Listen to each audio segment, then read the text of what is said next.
di pantai-pantai tenang Laut Baltik tersembunyi sebuah tempat yang masih bergema dengan jejak kebiadaban. Stutthof, sebuah kem konsentrasi yang sejarahnya ditandai dengan kekejaman yang tidak terbayangkan dan jenayah paling gelap rejim Nazi. Pada mulanya diwujudkan sebagai pusat tahanan, Stutthof akhirnya berubah menjadi mesin kematian, di mana ribuan lelaki, wanita dan kanak-kanak menghadapi keadaan tidak berperi kemanusiaan, kerja paksa dan hukuman mati secara besar-besaran. Namun, apa yang membezakan Stutthof daripada kem-kem lain adalah peranan pengawal wanitanya.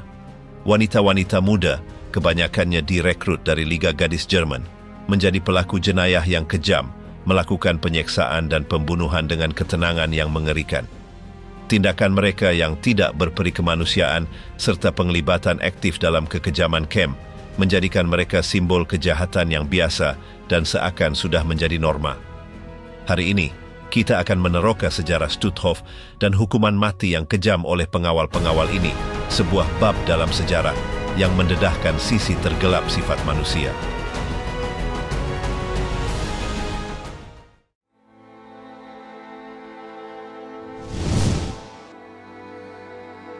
Stutthof, neraka di pantai Baltik.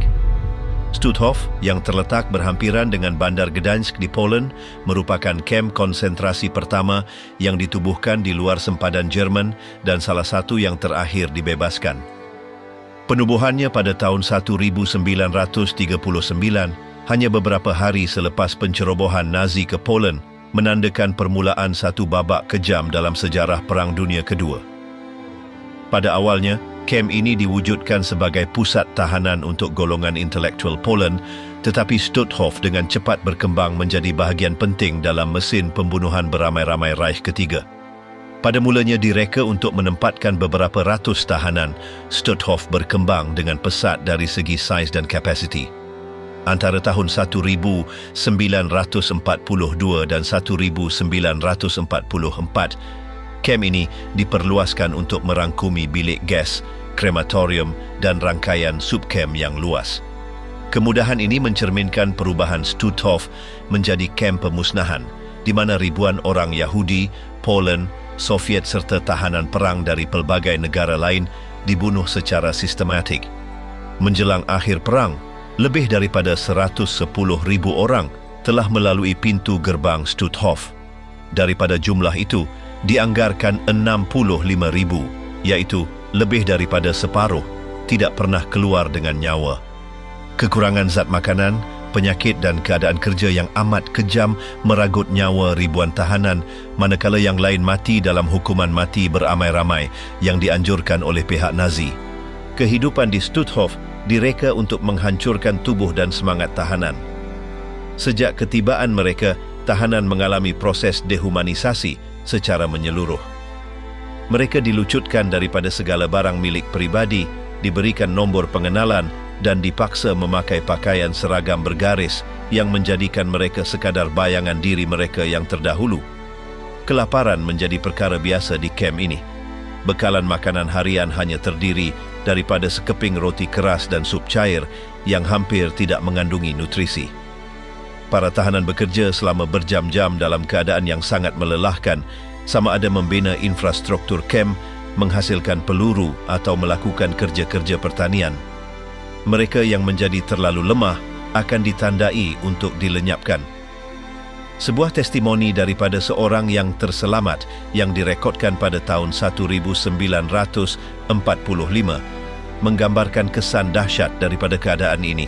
Kami seperti rangka hidup. Setiap langkah adalah satu perjuangan. Kelaparan bukan sahaja memakan tubuh kami secara fizikal, tetapi juga merampas kemanusiaan kami.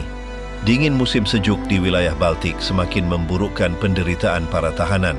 Dengan pakaian yang tidak sesuai dan tempat perlindungan yang dibina secara tidak sempurna, ramai yang tewas akibat penyakit seperti pneumonia dan tuberkulosis.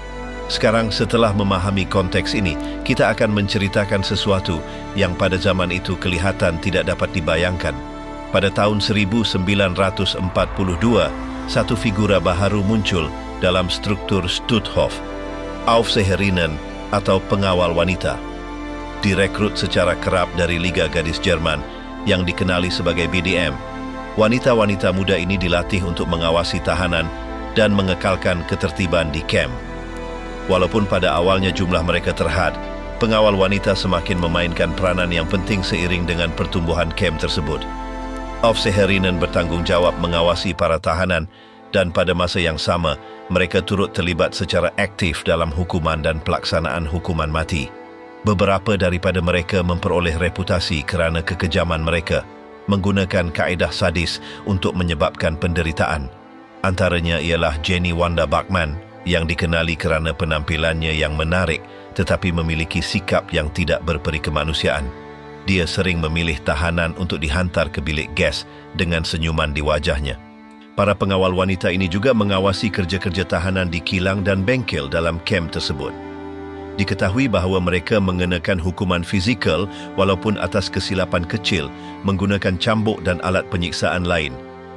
Kehadiran mereka di Stutthof mencabar persepsi tradisional mengenai wanita sebagai figur penuh belas kasihan dan penjagaan, membuktikan bahawa ideologi Nazi mampu merosakkan nilai-nilai paling asas dalam kemanusiaan.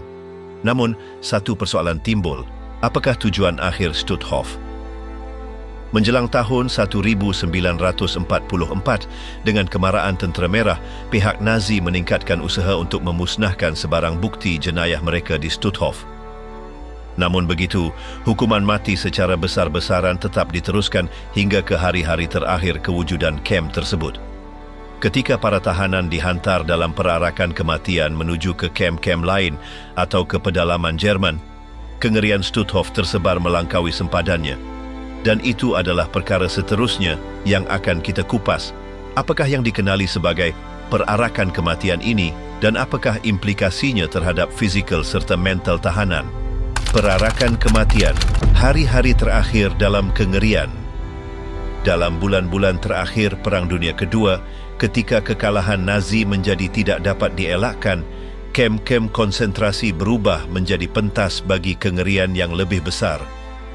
Apa yang dikenali sebagai perarakan kematian dilaksanakan sebagai usaha terdesak pihak Nazi untuk mengevakuasi kem, menghapus bukti jenayah mereka dan menghalang para tahanan daripada dibebaskan oleh pasukan bersekutu. Stutthof tidak terkecuali.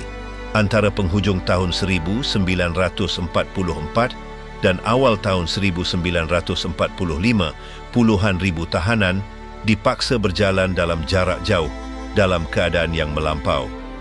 Kini, kita bertanya, bagaimana perarakan ini bermula? Laporan menunjukkan bahawa pada bulan September tahun 1944, ketika pasukan Soviet mula menghampiri kawasan Baltik, pihak Nazi mengarahkan pemindahan sebahagian tahanan dari Stutthof. Para tahanan yang telah lemah akibat bertahun-tahun mengalami kekurangan zat makanan dan kerja paksa, diheret keluar dari kem dan dipaksa berjalan sejauh berpuluh-puluh kilometer dalam kesejukan yang menggigit. Perarakan ini, yang dikenali sebagai perarakan kematian, berlanjutan selama beberapa bulan berikutnya sehingga Stutthof akhirnya dibebaskan pada bulan Mei tahun 1945. Namun, tujuan perarakan ini adalah dua kali ganda: menghalang para tahanan yang masih hidup daripada memberikan keterangan tentang jenayah Nazi dan terus menggunakan tenaga mereka untuk bekerja di kem atau kilang lain. Namun, bagi para tahanan, perarakan ini adalah satu perjalanan yang lebih dalam ke lembah penderitaan, sesuatu yang akan kita ceritakan seterusnya. Perarakan ini dilakukan dalam keadaan yang sangat kejam. Para tahanan dipaksa berjalan sepanjang hari tanpa henti, seringkali tanpa makanan atau air. Mereka yang tumbang akibat keletihan atau penyakit ditembak mati serta-merta oleh pengawal. Testimoni yang dikumpulkan selepas perang menggambarkan adegan yang mengerikan. Mayat-mayat yang dibiarkan di sepanjang jalan, wanita dan kanak-kanak yang mati kesejukan, serta pengawal yang mengenakan hukuman tanpa belas kasihan walaupun atas tanda kelemahan yang paling kecil. Seorang yang terselamat, dikenali sebagai Mikhail T., menceritakan pengalamannya. Kami berjalan tanpa henti, dengan kaki berdarah dan tubuh menggigil kesejukan. Mereka yang jatuh tidak menerima bantuan, hanya tembakan dari senapang. sebahagian daripada kami tertanya-tanya sama ada lebih baik berhenti berjalan dan menerima pengakhiran itu. Keadaan cuaca yang melampau menambahkan lagi penderitaan. Semasa musim sejuk tahun 1944, suhu di wilayah Baltik jatuh di bawah 20 darjah di bawah sifar. Para tahanan yang hanya berpakaian compang-camping dan tanpa kasut yang sesuai bertarung untuk terus hidup di bawah pendedahan berterusan kepada kesejukan yang membunuh. Sebaliknya, dalam perarakan ini, para pengawal wanita memainkan peranan aktif dalam mengawasi dan melaksanakan hukuman ke atas para tahanan. Officerinen yang dilatih dalam penggunaan senjata dan didoktrin dengan ideologi Nazi mengawasi kumpulan tahanan bersama dengan pengawal lelaki. Ramai di antara mereka dikenali kerana kekejaman mereka, menggunakan cambuk dan senapang untuk mengekalkan kawalan ke atas barisan tahanan. Sebuah testimoni daripada Sarabi, seorang yang terselamat dari Poland, menggambarkan kelakuan salah seorang pengawal ini. Saya masih ingat seorang wanita yang mengawasi kami. Dia akan memukul kami jika kami tidak berjalan cukup pantas. Suatu ketika, saya melihat dia menembak seorang ibu yang jatuh ke tanah sambil mendukung anaknya. Wajahnya langsung tidak menunjukkan sebarang emosi. Jenny Wanda Bachmann yang digelar sebagai Spektrum Cantik dan yang akan kita bincangkan dengan lebih mendalam kemudian dikenang sebagai salah seorang yang paling kejam semasa perarakan dari Stutthof. Menurut testimoni, Bachmann bukan sahaja melaksanakan hukuman mati ke atas tahanan tetapi melakukannya dengan kepuasan yang nyata. Sebuah laporan selepas perbicaraan pada tahun 1946 memperincikan bagaimana Bachmann terlibat dalam pemilihan tahanan yang tidak lagi mampu meneruskan perjalanan, menjatuhkan hukuman mati ke atas mereka di tempat itu juga. Selain itu, satu penemuan terbaru dalam arsip Jerman telah mendedahkan satu strategi yang digunakan oleh Nazi semasa perarakan ini. Laluan-laluan perjalanan dirancang supaya melalui kawasan yang tidak berpenghuni dengan tujuan untuk mengurangkan jumlah saksi. Namun, beberapa penduduk tempatan menyaksikan sendiri kengerian tersebut. Seorang petani Jerman yang tinggal berdekatan dengan salah satu laluan itu menyatakan bertahun-tahun kemudian, "Kami melihat mereka berjalan dari kejauhan. Kami tidak boleh mendekati mereka, tetapi kami tahu mereka sedang mati. Kesunyian hanya dipecahkan oleh bunyi tembakan dan jeritan." Satu lagi penemuan penting berasal daripada dokumen yang telah dinyah-klasifikasikan pada tahun 2018 yang mendedahkan bagaimana para pengawal wanita menerima insentif untuk mengekalkan kawalan semasa perarakan. Insentif ini termasuk cuti tambahan dan akses kepada barang-barang yang dirampas daripada para tahanan yang semakin menggalakkan kekejaman mereka. Sekarang, apakah implikasi yang dibawa oleh perarakan ini kepada para tahanan? Perarakan ini bukan sahaja meragut nyawa ribuan tahanan, tetapi juga meninggalkan parut yang mendalam pada mereka yang terselamat. Gambaran mengenai peristiwa ini menunjukkan bagaimana kelaparan, kesejukan dan keganasan sistematik meruntuhkan tahanan ke dalam keadaan keputusasaan yang mutlak. Sebahagian daripada diari yang ditemui daripada seorang tahanan yang tidak dikenali memberikan gambaran yang memilukan. "Kami berjalan seperti bayang-bayang. Tiada masa untuk menangisi mereka yang mati, tiada tenaga untuk membantu mereka yang masih hidup. Kami hanya terus melangkah, kerana berhenti bererti pengakhiran." Trauma psikologi akibat perarakan ini menghantui para tahanan yang terselamat sepanjang hidup mereka. Ramai yang mengalami mimpi buruk berulang kali, tidak mampu melupakan imej rakan-rakan mereka yang rebah dan ditembak mati. Malangnya, tekanan pasca trauma menjadi sebahagian daripada kehidupan harian mereka yang terselamat. Apabila Stutthof akhirnya dibebaskan pada bulan Mei tahun 1945, ribuan tahanan masih berada dalam perarakan atau telah mati di sepanjang perjalanan. Pasukan Soviet mendapati kem itu hampir kosong dengan hanya segelintir tahanan yang berjaya melarikan diri daripada perarakan tersebut. Perarakan kematian dari Stutthof kekal sebagai salah satu bab paling gelap dalam sejarah Holocaust. Di luar kekejaman yang terkandung dalam pemindahan paksa ini, ia juga mendedahkan sejauh mana rejim Nazi sanggup bertindak untuk menyembunyikan jenayah mereka dan meneruskan ideologi mereka walaupun pada hari-hari terakhir mereka. Liga Gadis Jerman, wanita-wanita paling kejam di Jerman. Di Jerman Nazi, doktrin ideologi tidak terhad kepada lelaki sahaja. Wanita muda direkrut secara besar-besaran ke dalam organisasi seperti Liga Gadis Jerman yang merupakan setara dengan pemuda Hitler dalam kalangan lelaki. Melalui BDM, rejim Nazi menanamkan ideologi mereka dalam jiwa remaja perempuan, mempersiapkan ramai daripada mereka untuk memainkan peranan penting dalam mesin penindasan, termasuk sebagai pengawal di kem-kem konsentrasi. Jadi, bagaimana proses doktrinasi ini berfungsi dalam BDM? Ditubuhkan pada tahun 1932, BDM direka untuk melatih gadis-gadis Jerman sebagai ibu masa depan dan pembela Reich. Sejak usia 14 tahun, para peserta didedahkan kepada pendidikan yang sangat berasaskan ideologi. Mereka diajar tentang prinsip kesucian kaum, pengorbanan demi negara dan kepatuhan mutlak kepada Führer. Laporan dari zaman itu menunjukkan bahawa aktiviti dalam BDM tidak terhad kepada pertemuan sosial dan sukan sahaja.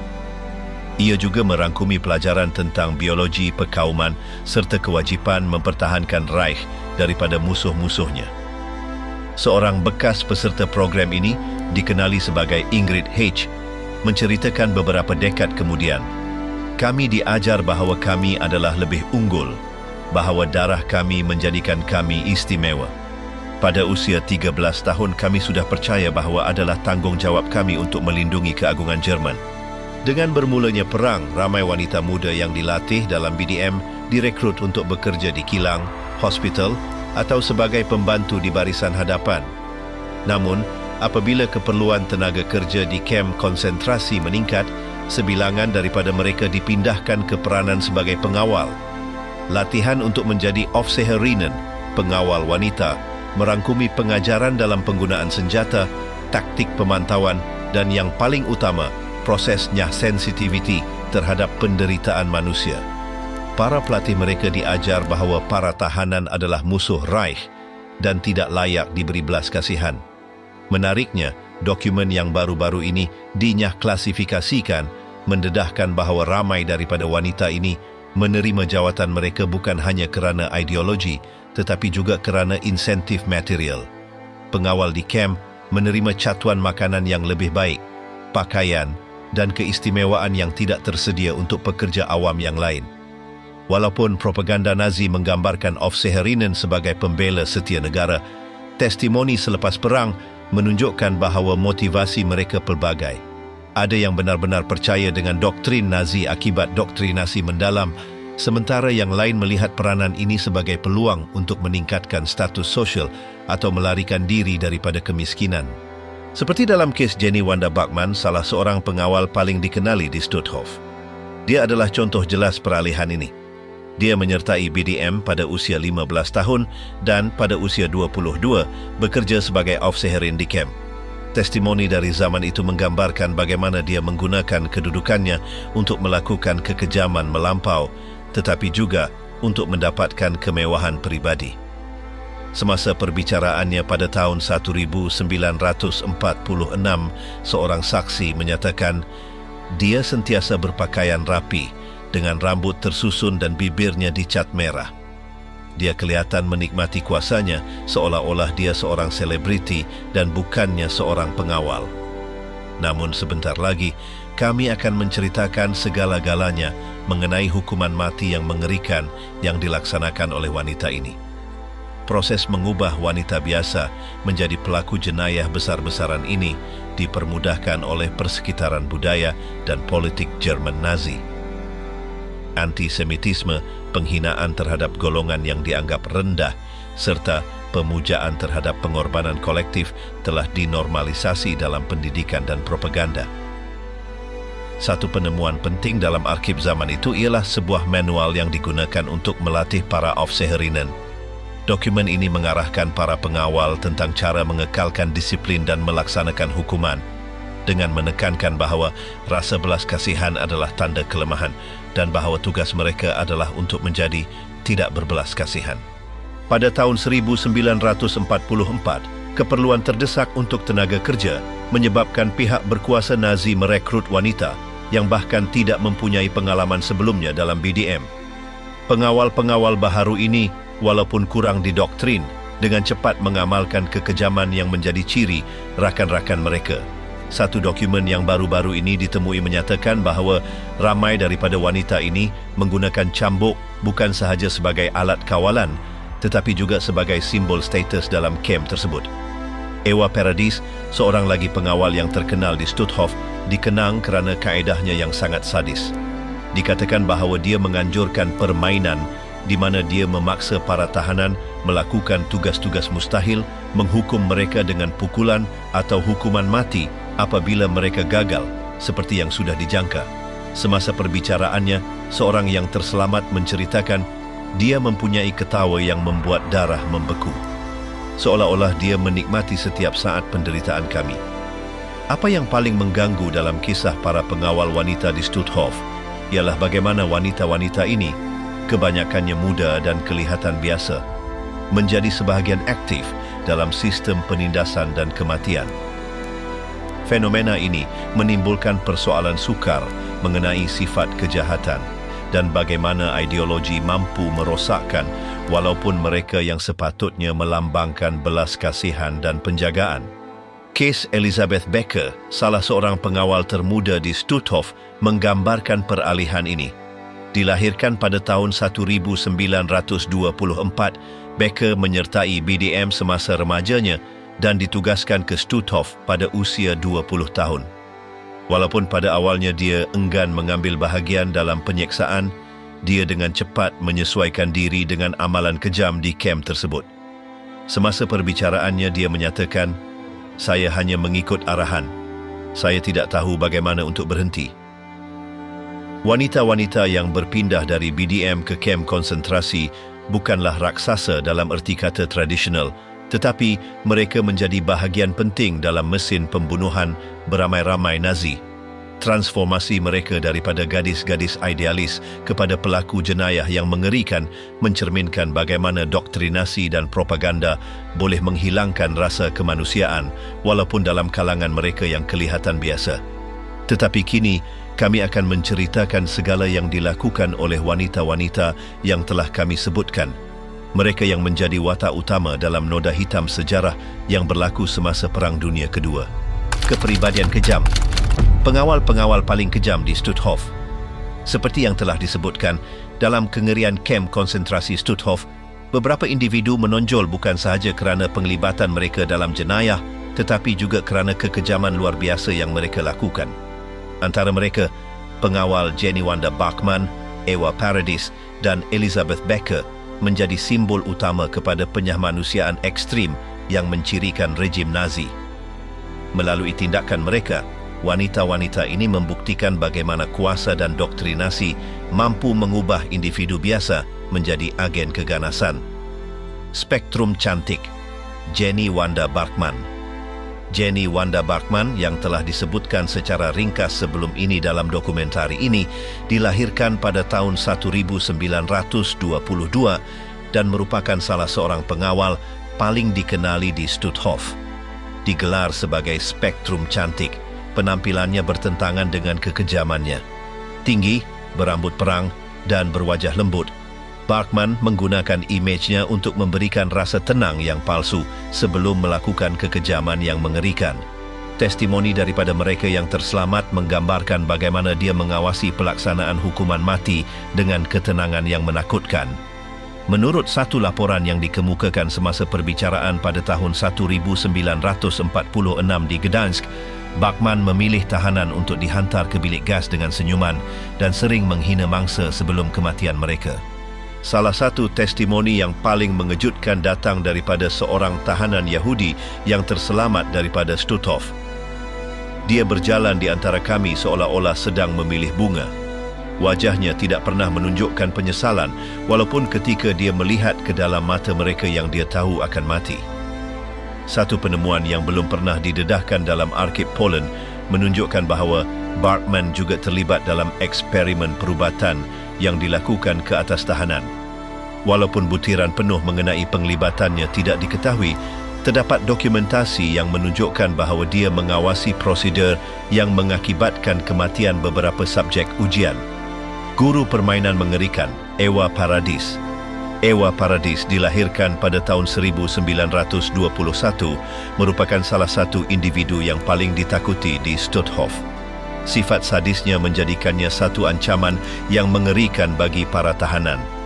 Berbeza dengan Barkman, Paradis terkenal dengan penglibatannya secara aktif dalam penyiksaan dan hukuman yang melampaui sekadar pengawasan. Testimoni yang dikumpulkan menggambarkan bagaimana Paradis menganjurkan apa yang disebut oleh mereka yang terselamat sebagai permainan mengerikan. Dalam salah satu permainan ini, dia memaksa para tahanan untuk melakukan tugas yang mustahil, seperti membawa baldi berisi air yang mempunyai lubang di bahagian bawah. Mereka yang gagal memenuhi tuntutannya akan dipukul atau dibunuh di tempat itu juga. Dalam satu kejadian yang amat mengganggu, seorang tahanan menceritakan bagaimana Paradis memaksa sekumpulan wanita untuk berlari tanpa kasut di atas salji sambil dia memukul mereka dengan cambuk. Dia menikmati melihat kami menderita. Anda dapat melihatnya di wajahnya, seolah-olah setiap jeritan adalah satu kemenangan baginya, kata seorang wanita yang terselamat tetapi tidak mahu dikenali.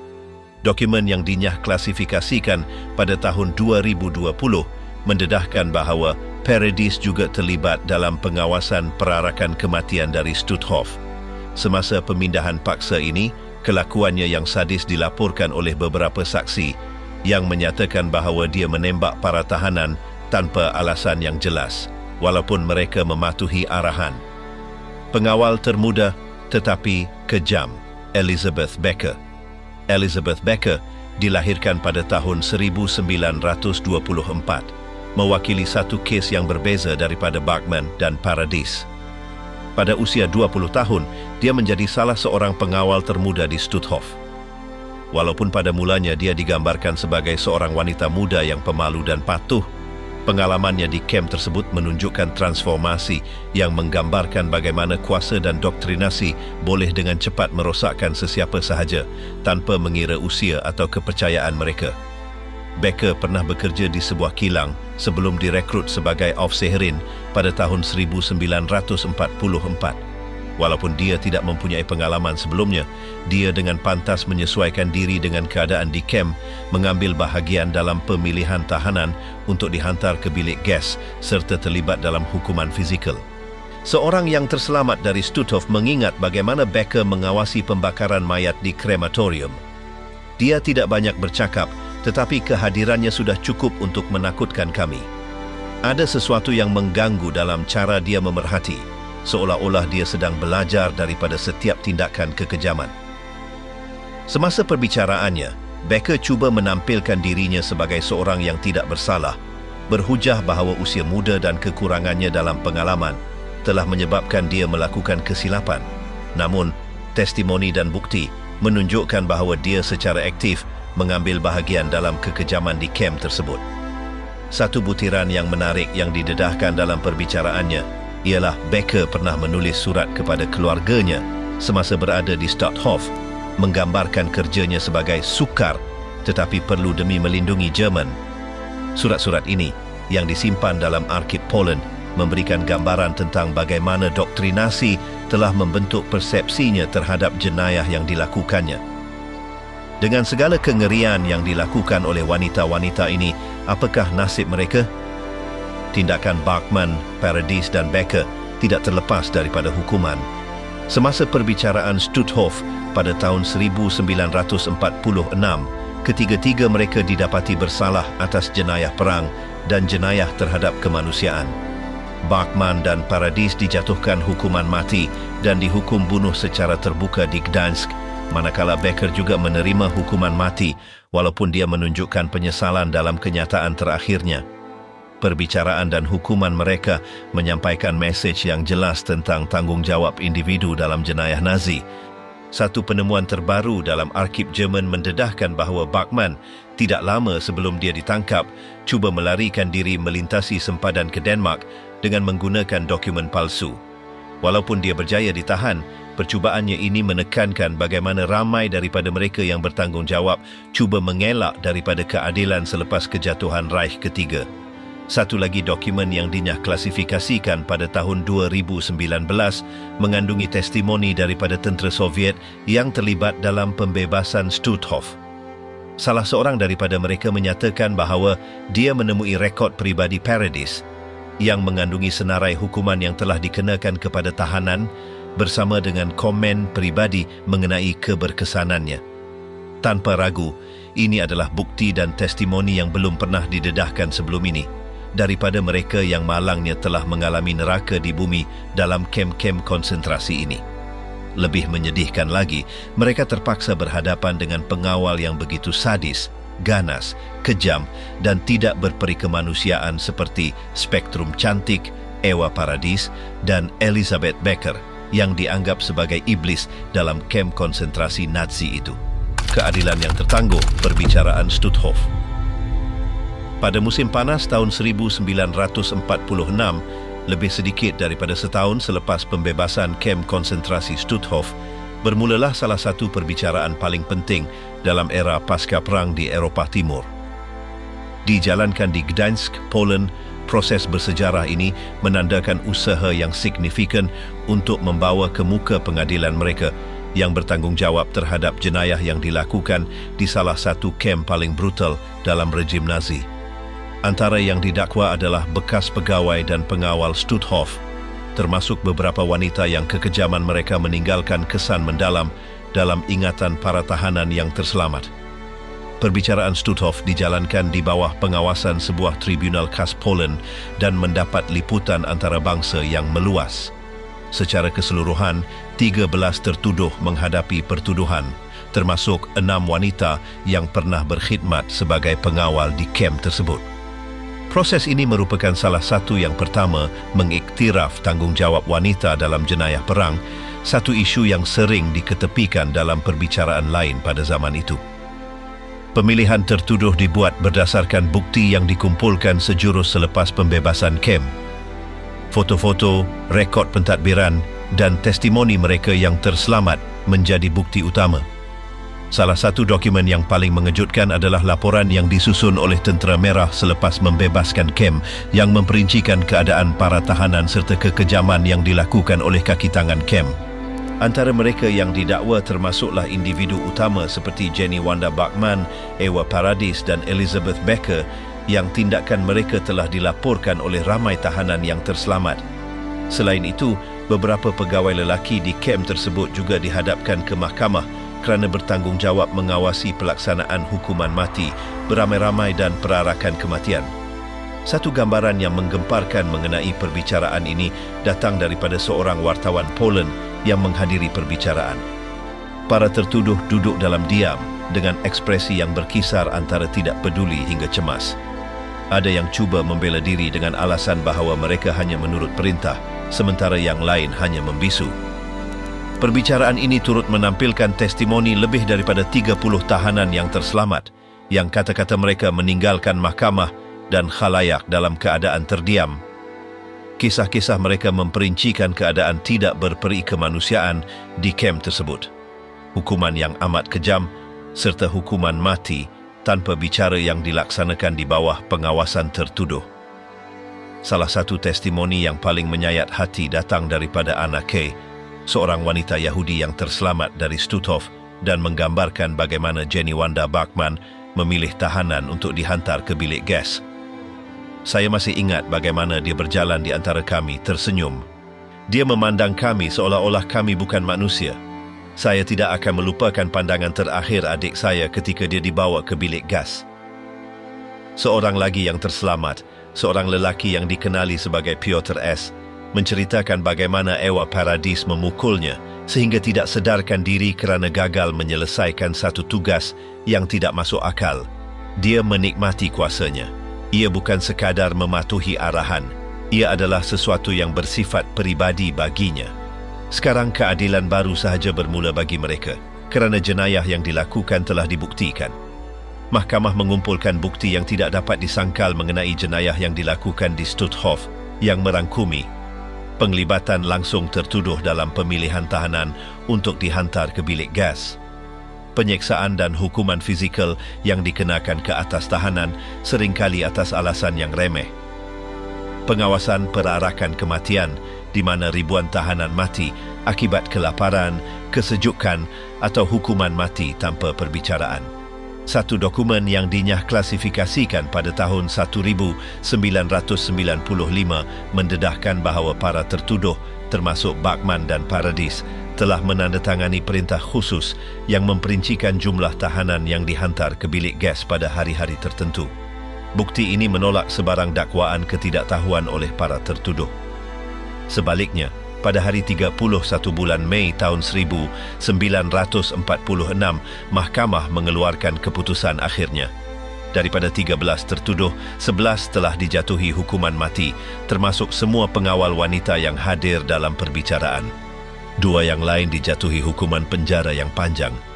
Elizabeth Becker, pengawal paling muda, cuba merayu untuk mendapatkan pengampunan dengan mendakwa bahawa usia mudanya dan kekurangannya dalam pengalaman telah menyebabkan dia melakukan kesilapan. Namun mahkamah menentukan bahawa penglibatannya secara aktif dalam pemilihan tahanan serta kekejamannya yang terbukti telah menafikan sebarang kemungkinan untuk diberikan kelonggaran. Pada hari 4 bulan Julai tahun 1946, hukuman mati dilaksanakan secara terbuka di Gdansk. Para tertuduh telah dihukum gantung di hadapan ribuan orang, termasuk mereka yang terselamat dari Stutthof serta penduduk tempatan. Peristiwa ini bukan sahaja berfungsi sebagai satu bentuk keadilan, tetapi juga sebagai peringatan terhadap jenayah yang telah dilakukan dan satu mesej tentang kepentingan accountability. Seorang saksi yang hadir di tempat kejadian menggambarkan suasana tersebut. Orang ramai berada dalam keadaan senyap. Ada rasa kelegaan tetapi juga kesedihan. Kami tidak meraihkan kematian mereka, tetapi hakikat bahawa keadilan akhirnya telah ditegakkan. Satu penemuan penting yang berkaitan dengan perbicaraan ini ialah pengenalpastian surat-surat yang ditulis oleh Jenny Wanda Bachmann sementara dia menunggu hukumannya. Surat-surat ini yang ditujukan kepada keluarganya menunjukkan ketiadaan rasa penyesalan serta pembelaannya terhadap tindakannya. Segala yang saya lakukan adalah untuk Jerman. Jika saya dilahirkan semula, saya akan melakukannya sekali lagi. Satu lagi penemuan yang menarik ialah penggunaan alat perekam audio semasa perbicaraan, satu amalan yang jarang dilakukan pada zaman itu. Rakaman tersebut yang disimpan dalam arsip Poland merakam suara para tertuduh dan mereka yang terselamat, memberikan bukti hidup tentang kengerian Stutthof serta kesan perbicaraan tersebut. Perbicaraan dan pelaksanaan hukuman mati secara terbuka meninggalkan kesan mendalam kepada penduduk Gdansk dan kawasan sekitarnya. Bagi ramai orang, ia mewakili satu penutupan simbolik dan peluang untuk menghadapi masa lalu. Namun, ia juga mencetuskan perdebatan mengenai keberkesanan perbicaraan awam sebagai alat keadilan. Setengah penduduk Poland menyuarakan kebimbangan bahawa pelaksanaan hukuman mati tidak dapat menghapuskan penderitaan yang ditinggalkan oleh jenayah di Stutthof. Seorang petani tempatan menyatakan dalam satu wawancara beberapa tahun kemudian, "Kami dapat melihat bahawa keadilan sedang ditegakkan, tetapi kenangan tentang apa yang dilakukan oleh orang-orang itu tidak akan pernah hilang." Perbicaraan Stutthof pada tahun 1946 merupakan satu peristiwa penting dalam usaha untuk menghadapi kekejaman Nazi dan menetapkan satu duluan bagi keadilan antarabangsa. Melalui testimoni yang memilukan serta bukti yang kukuh, Mahkamah berjaya memastikan para pelaku bertanggungjawab atas salah satu bab paling gelap dalam sejarah manusia. Namun, perbicaraan ini juga mendedahkan keterbatasan sistem keadilan pasca perang kerana ramai yang bertanggungjawab berjaya mengelak daripada diadili dan menjalani baki hidup mereka dalam kebebasan. Proses ini bukan sahaja menghukum mereka yang bersalah, tetapi juga memulakan perbincangan tentang ingatan sejarah, tanggungjawab dan keperluan untuk mengingat kengerian masa lalu bagi mengelakkan ia daripada berulang. Wanita yang mengelak daripada keadilan Herta Bothe dan pengawal-pengawal yang terlepas. Dalam bulan-bulan yang penuh kekacauan selepas kejatuhan Reich ketiga, ramai individu yang terlibat dalam jenayah di kem konsentrasi malangnya berjaya mengelak daripada keadilan. Antara mereka ialah Herta Bothe, salah seorang pengawal paling dikenali di Stutthof, yang kisahnya menggambarkan dilema tentang ramai pelaku jenayah yang berjaya melarikan diri daripada perhatian pihak berkuasa selama berdekad-dekad. Herta Bothe dilahirkan pada tahun 1921 dalam sebuah keluarga kelas pekerja di Jerman. Pada tahun 1942, dia menyertai sistem kem Nazi sebagai Aufseherin, memainkan peranan aktif di Stutthof dan kem-kem lain. Testimoni kemudian menggambarkannya sebagai seorang yang menggerunkan, baik dari segi fizikal maupun emosional. Terkenal kerana kecenderungannya menggunakan keganasan untuk mengekalkan kawalan. Sepanjang tempohnya di Stutthof, Bothe dituduh mengawasi pemilihan tahanan untuk dihantar ke bilik gas dan mengenakan hukuman yang kejam.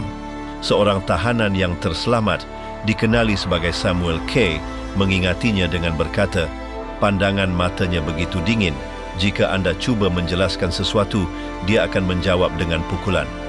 Seolah-olah dia menikmati mengingatkan kami bahawa kami tidak mempunyai sebarang nilai baginya.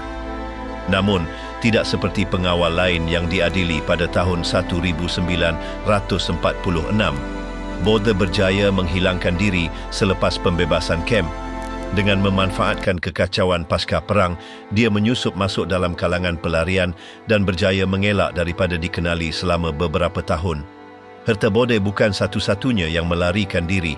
Ramai pengawal wanita di kem konsentrasi menggunakan peluang kejatuhan pihak berkuasa Nazi untuk meloloskan diri. Ada yang menggunakan dokumen palsu, manakala yang lain berpindah ke kawasan luar bandar atau mengambil identiti baharu. Satu penemuan baru-baru ini dalam dokumen yang dinyah-klasifikasikan pada tahun 1998 mendedahkan bahawa beberapa wanita ini dibantu oleh rangkaian bawah tanah yang beroperasi di seluruh Eropah memudahkan perpindahan mereka ke tempat-tempat yang lebih selamat. Dalam kes Bothe, dipercayai bahawa dia pada mulanya bergerak ke wilayah Bavaria sebelum menetap di Hamburg dengan nama palsu. Menariknya, ramai pengawal wanita ini tidak pergi terlalu jauh dari tempat asal mereka. Dengan kembali ke komuniti kecil, mereka berjaya menyusup semula ke dalam masyarakat tanpa menarik perhatian. Namun, tidak semuanya berjalan lancar. Nasib Bothe berubah pada tahun 1951 apabila dia dikenal pasti dan ditangkap oleh pihak berkuasa British. Semasa disoal siasat, dia menafikan sebarang penglibatan aktif dalam jenayah di Stutthof, mendakwa bahawa dia hanya mengikut arahan. Namun, testimoni mereka yang terselamat dan bukti yang dikumpulkan menafikan kenyataannya. Salah satu dokumen yang dikemukakan semasa perbicaraannya mengandungi rekod terperinci yang mengaitkan Bothe dengan pemindahan tahanan ke bilik gas. Selain itu, seorang saksi dari Poland menggambarkan bagaimana dia melihat Bothe memukul seorang wanita hamil sehingga tidak sadarkan diri. Dia tidak menunjukkan belas kasihan. Wanita itu jatuh ke tanah dan Herta hanya meneruskan langkahnya seolah-olah tiada apa yang berlaku, kata saksi tersebut. Pada tahun 1953, Bothe dijatuhi hukuman penjara selama 10 tahun, tetapi hukumannya kemudiannya dikurangkan, membolehkannya dibebaskan pada tahun 1957. Walaupun penangkapannya merupakan satu pencapaian penting, ramai lagi pengawal wanita terus mengelakkan diri daripada keadilan. Terdapat juga banyak kes keadilan yang tertangguh. Antara tahun 2018 dan 2021, keadilan akhirnya mengejar beberapa pengawal yang berjaya melarikan diri selama berdekad-dekad. Perbicaraan ini, walaupun lebih bersifat simbolik kerana usia lanjut tertuduh, mewakili satu usaha untuk mengakui jenayah yang telah dilakukan serta memberikan penutupan kepada mereka yang terselamat. Salah satu kes yang paling menonjol ialah kes Irmgard Fürstner yang pernah bekerja sebagai setiausaha di Stutthof. Pada tahun 2021, dia diadili di Jerman atas pertuduhan bersubahat dalam lebih daripada 10,000 pembunuhan. Semasa perbicaraan, mereka yang terselamat seperti Moshe D memberikan keterangan mengenai kekejaman yang dilakukan di kem, menekankan tanggungjawab mereka yang bekerja dalam peranan pentadbiran. Tidak kira sama ada mereka menandatangani dokumen atau memegang senapang, semua mereka menyumbang kepada sistem yang telah memusnahkan hidup kami, kata Moshe. Satu penemuan terbaru yang berkaitan dengan perbicaraan ini ialah penemuan surat-surat yang ditulis oleh beberapa tertuduh kepada keluarga mereka semasa perang. Surat-surat ini yang disimpan dalam arsip Jerman memberikan gambaran yang menakutkan tentang mentaliti mereka. Dalam salah satu daripadanya, seorang pengawal yang tidak dikenali menulis, "Kerja ini sukar, tetapi ia adalah untuk kebaikan Jerman. Para tahanan bukan manusia, hanya alat yang perlu kita gunakan." Selain itu, pada tahun 2020, satu pasukan penyelidik menemui senarai nama dalam sebuah arsip lama di Stutthof yang merangkumi pengawal wanita yang tidak pernah diadili. Penemuan ini telah membawa kepada siasatan baharu untuk mengesan kemungkinan pelaku yang masih hidup. Perbicaraan baru-baru ini telah mencetuskan perdebatan mengenai keberkesanan dan tujuan mendakwa individu yang sudah lanjut usia. Ada yang berpendapat bahawa proses ini terlalu lewat untuk memberikan kesan yang bermakna, sementara yang lain menegaskan bahawa ia penting untuk mengekalkan ingatan sejarah serta menyampaikan mesej yang jelas mengenai tanggungjawab individu. Dalam kata-kata seorang pendakwa raya Jerman yang terlibat dalam perbicaraan pada tahun 2019, perbicaraan ini bukan hanya mengenai masa lalu, ia adalah peringatan bahawa keadilan tidak boleh dilupakan walaupun ia datang lewat. Dengan cara yang sangat tidak adil, kisah Herta Botha dan pengawal lain yang terlepas daripada keadilan menyoroti kedua-dua keterbatasan serta ketekunan dalam usaha untuk memastikan pelaku jenayah perang bertanggungjawab. Walaupun ada yang berjaya mengelak daripada hukuman segera, tindakan mereka meninggalkan kesan yang tidak dapat dihapuskan dalam ingatan kolektif dan dalam diri mereka yang terselamat. Seperti yang dikatakan oleh seorang yang terselamat semasa perbicaraan pada tahun 2021, melihat seseorang bertanggungjawab atas jenayah mereka, walaupun setelah bertahun-tahun, adalah satu kelegaan. Ia mengingatkan kita bahawa kisah-kisah kita tetap penting. Jejak kebiadaban, pengajaran dari Stutthof dan pengawalnya. Kes Stutthof dan kekejaman yang dilakukan oleh pengawalnya mewakili salah satu episod paling suram dalam rejim Nazi.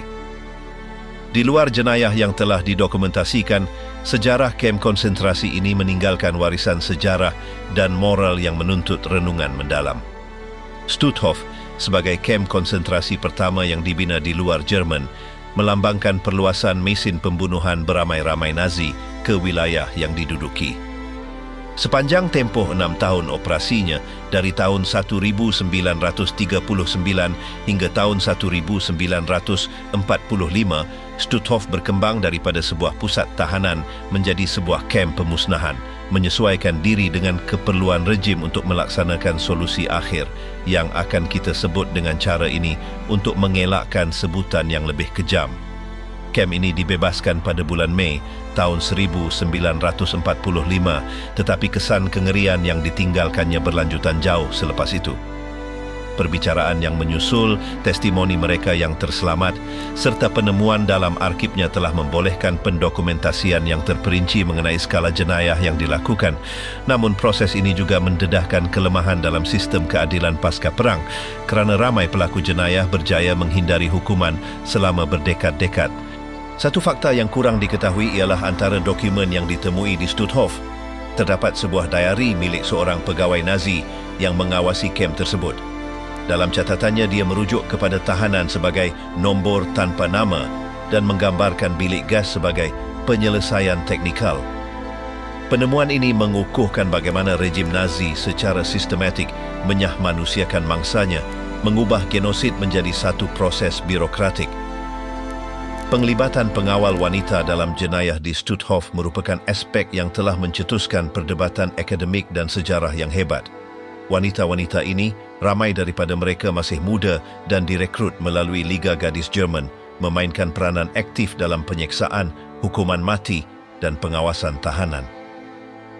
Penglibatan mereka mencabar stereotip tradisional mengenai jantina dan membuktikan bahawa ideologi Nazi meresapi setiap lapisan masyarakat. Semasa perbicaraan pada tahun 1946,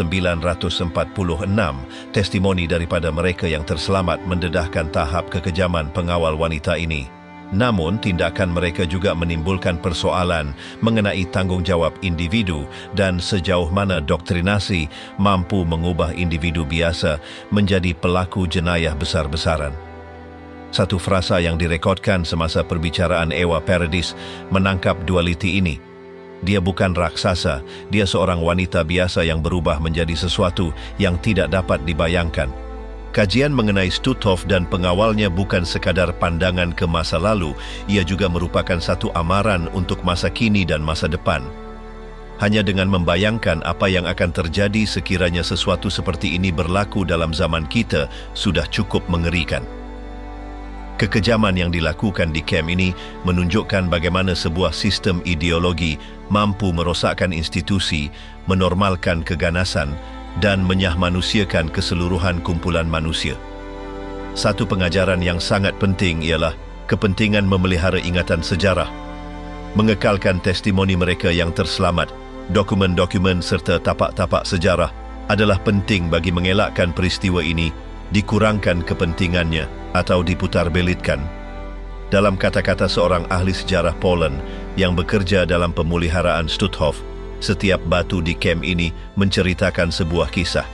Jika kita tidak mendengar, kita berisiko mengulangi kesilapan masa lalu. Stutthof juga meninggalkan beberapa penemuan menarik yang baru ditemui. Pada tahun 2020, satu pasukan ahli arkeologi menemui sebuah tempat persembunyian bawah tanah di kawasan berhampiran Stutthof yang mengandungi barang-barang milik para tahanan. Di antara penemuan itu terdapat surat-surat, gambar-gambar, dan peninggalan peribadi kecil. Penemuan ini memberikan perspektif baharu tentang kehidupan serta harapan mangsa, mengingatkan kita bahawa di sebalik statistik itu terdapat manusia dengan kisah mereka sendiri. Satu lagi pendedahan baru-baru ini termasuk penerbitan arsip yang mendokumentasikan bagaimana beberapa syarikat Jerman mendapat manfaat secara langsung daripada tenaga buruh paksa di Stutthof. Rekod ini telah mencetuskan tuntutan undang-undang serta perdebatan mengenai tanggungjawab korporat semasa zaman perang. Walaupun ramai pelaku jenayah telah diadili dalam perbicaraan segera atau yang tertangguh, hakikat bahawa sesetengahnya berjaya mengelak daripada keadilan menimbulkan persoalan mengenai keberkesanan sistem perundangan dalam tempoh peralihan. Perbicaraan yang berlaku kemudian, walaupun terlambat, masih dapat mendedahkan kebenaran di sebalik bayang-bayang, membawa sebahagian daripada mereka yang bertanggungjawab ke muka pengadilan serta mendokumentasikan penderitaan yang dialami oleh mangsa. Namun, penderitaan itu tidak berakhir dengan hukuman terhadap yang bersalah. Luka emosi dan fizikal kekal, baik dalam diri mereka yang terselamat maupun dalam ingatan kolektif masyarakat. Seorang yang terselamat dari Stutthof menyatakan pada tahun 2018 semasa perbicaraan seorang bekas setiausaha di kem tersebut, "Perbicaraan ini bukan hanya untuk saya, ia adalah untuk semua yang tidak dapat berada di sini. Ini adalah peluang terakhir kami untuk didengari." Sejarah Stutthof, kem konsentrasi ini yang beroperasi dari tahun 1939 hingga tahun 1945 bukan sahaja menjadi tempat kematian, tetapi juga sebuah pentas di mana kedalaman kekejaman manusia terungkap. Kekejaman para pengawalnya menekankan kepentingan mendidik generasi masa depan tentang bahaya kebencian dan intoleransi. Muzium, monumen, dan program pendidikan di seluruh dunia telah mengambil tanggungjawab untuk mengekalkan ingatan tentang jenayah Nazi.